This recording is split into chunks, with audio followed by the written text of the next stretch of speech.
out with 343 Industries and just how the party went and the next day at Comic-Con. So this is the highest quality video that I could find of Spartan Ops. Even though the screen isn't fully covered by the gameplay, you can very clearly see everything that this kid is doing. It's a full mission, so you're going to see it from the very start to the very end. And if you want to get particular, I think this is the first episode, is what they call like the first week of Spartan Ops, and it's the final chapter in it. So chapter 5 from, I believe it's week 1, don't quote me on it, but it looks like some of the gameplay that they've been showing off in the cinematics. You see starting here that there are no enemies off the start. It gives you time to acclimate to the environment, get a little bit comfortable with the mechanics, running around, picking your weapons, and this kid is using the storm rifle.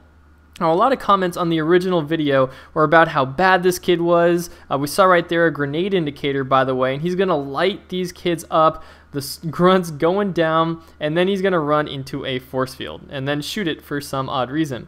But I'm pretty sure this isn't legendary difficulty. Like, he just tends to run straight at the enemies and usually survives, especially in the beginning. It's insane about how much this kid just charges and lives. But you wanted to see storm rifle gameplay, so you're going to see tons of that. Later, we're going to see what happens when it overheats. It actually looks pretty sick.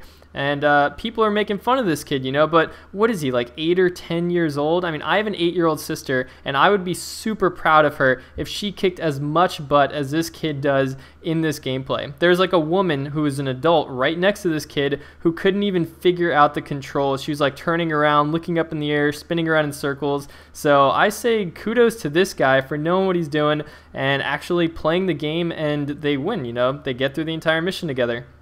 Here we see jackals for the first time with their shields poking out, just like in previous Halo games. We notice that the graphics are all completely redone on all of the Covenant, and we haven't seen any Prometheans so far. They're going to show up a little bit later in the video. And look at this kid on a meleeing spree. That should be a medal. With this plasma right in front of him, he doesn't even die. So that makes me question, is this just like easy difficulty and it's really easy to not die? Or are they in like an infinite player trait zone where they have infinite health in just the beginning of the mission, so that you don't, you know, beat yourself up over dying so early in the game?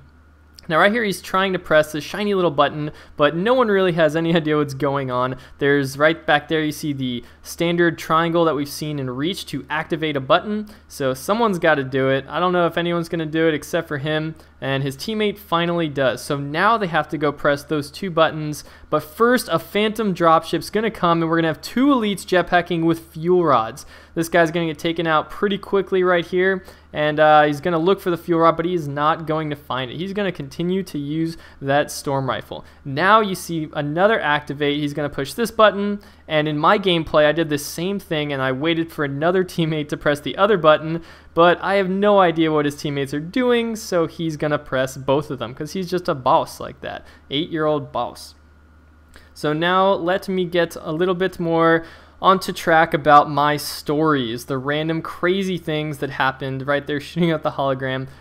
Basically what happened for me to get into Comic-Con was I was tweeting at 2 in the morning the Wednesday before, and BS Angel, her name's Jessica, she tweeted at me and asked if I was going to Comic-Con. I told her, you know, I don't have tickets, but I'd love to go. And she said, well, we're having a VIP reception in the area if you're local. And I'm in LA, but San Diego's a really fast drive. It's, you know, not too far away, just a couple hours. So I said, of course I'd love to go. Maybe get my hands on Halo 4 again, meet some of the people at 343, and just, of course, have a great time hanging out. So I said, of course, I'd love to go, and I rented a car for the weekend, drove down, took forever to find parking, but I get into this building. It's like the Hard Rock Hotel of San Diego, and the first thing I see is Bravo playing Halo 4. He's the closest person to the door, and I scream his name like, Bravo! And I knew it was him because he's a giant, and he just turns around, he's like, Eli! He's like, no way!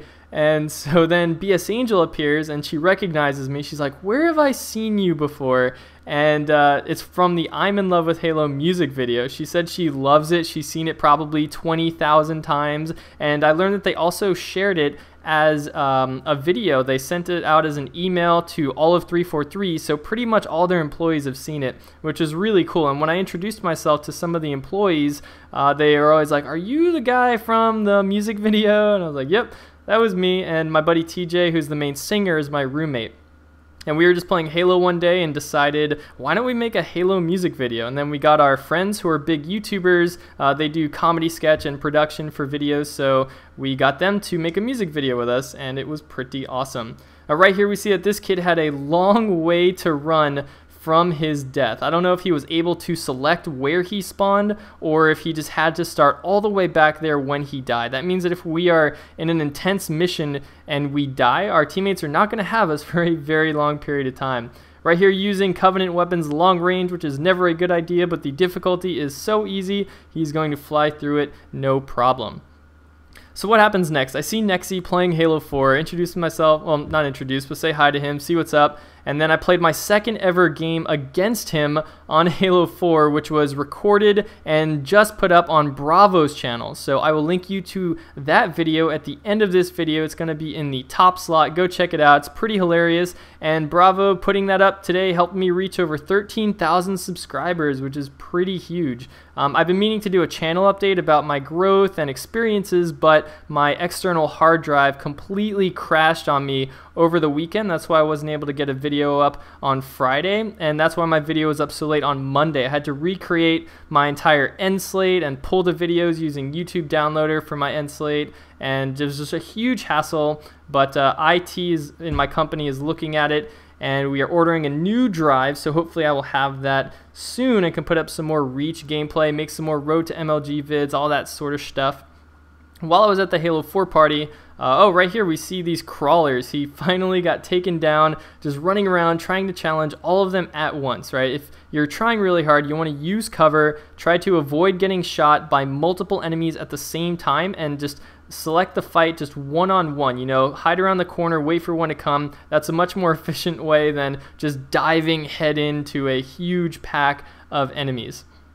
So let's see, while I was at the party, I met Joe Fries, who is ex-coach of 2 of the top teams in MLG, Final Boss and Status Quo. He's a really cool dude. He played in the 343 versus Halo Gaff HBO videos. If you saw any of those, he's the guy sitting to Bravo's left. And then while I was at the party, I just tried to meet a bunch of people. Talked to Bonnie Ross, who's the general manager of 343, Kiki Wolfkill, David Ellis, Frank O'Connor, Josh Holmes, Chris, is it Haluk? I don't know how to pronounce his last name. But these are like the executives who run 343. Allison, the senior producer, is more behind the scenes. And what really amazed me was how down to earth and cool just like all these people were. You know, sometimes there's some personalities that you don't get along with, or you just like introduce yourself and then it can be a little awkward, or no one really knows what to talk about. But I feel like everyone who is at this party just loves Halo. You know, everyone who is hired at 343 has a passion for this game. It's a very unique studio in that sense. And so we all speak sort of the same dialect, the same language, and we can just talk to each other for hours. It seems like if they didn't have work to do, they would just want to hang out with the Halo fans the entire time because they're Halo fans themselves. And that's very rare for developers to interact with their fans at the level that 343 does. So I was honored to be invited to this party just because BS Angel saw me tweeting, and second, to actually get to talk to and interact with some of these people who are literally like the mothers and fathers of the Halo universe. So I was just really excited to be at the party. On the way out, got some Halo swag, which I might make a video about or take some pictures and upload them to my Facebook. While I was there, I also got to talk to some other YouTube personalities, Gold Glove and Jericho, if you guys know them from Call of Duty. I know they're sort of pseudo-enemies, but in reality, we're all friends in the competitive scene.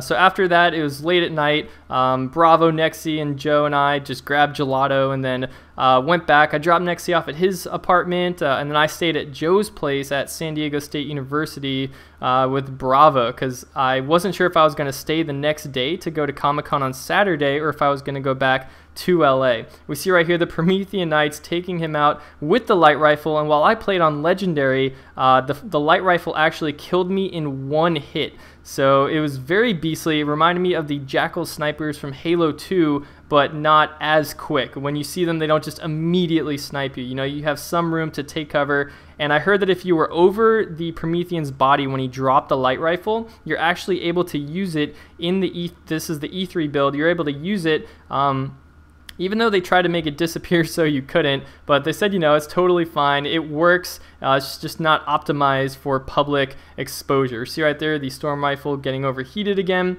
and then getting assaulted by a group of Prometheans. And that's what it seems to be, very much a pack mentality. When these guys come at you, they don't just fight you one-on-one. They try to bring all of their friends along, and they do not mind charging straight at you. Unlike the Covenant in previous Halo games, historically they've been more of a sit back and wait kind of group. So we're coming to the end on this, but basically it's just going to hit a few more buttons. There's going to be a few more enemies, and then there's going to be a box that I guess you're supposed to capture, kind of like the core in Invasion. But it's kind of crazy. You never know what's going to happen in this Spartan Ops. I really enjoyed playing it just because of that factor. Like in multiplayer, you know you're always going to play first to 600 points or whatever, whereas in Spartan Ops, when you first play through it, it has a very unique feel to it. You don't know what's going to happen next. It's not just like Firefight where phantom dropships are dropping off enemies repeatedly and you just have to clear them out and move forward. There's buttons to press, things to capture, you know, just lots of things that change it up, and I think this is much better than if we had just had Firefight all over again. I know the Firefight people are going to hate me for that, but I think this is just a way to evolve the storyline, picking up the scatter shot right here and completely destroying that Promethean Knight. So yeah, basically I got to go to the end of the last panel on Saturday, and then I got to hang out with the 343 team at the Microsoft booth. There was a Steve Downs and Jen Taylor signing. So if you don't know them, they're the voices of Master Chief. There was a huge line to get that poster signed, and I actually got a poster signed by them, a Halo 4 poster. Jen wrote, "I will not allow you to leave this planet," and Steve wrote, "Wake me when you need me." Two of the coolest quotes that I think they could have written. Hopefully I'll be at PAX Prime, take my camera, and take some video of my own. So that was a full Spartan Ops gameplay. This is Naked Eli. Check out Bravo's video of me playing Halo 4 at the party. Thank you so much for watching.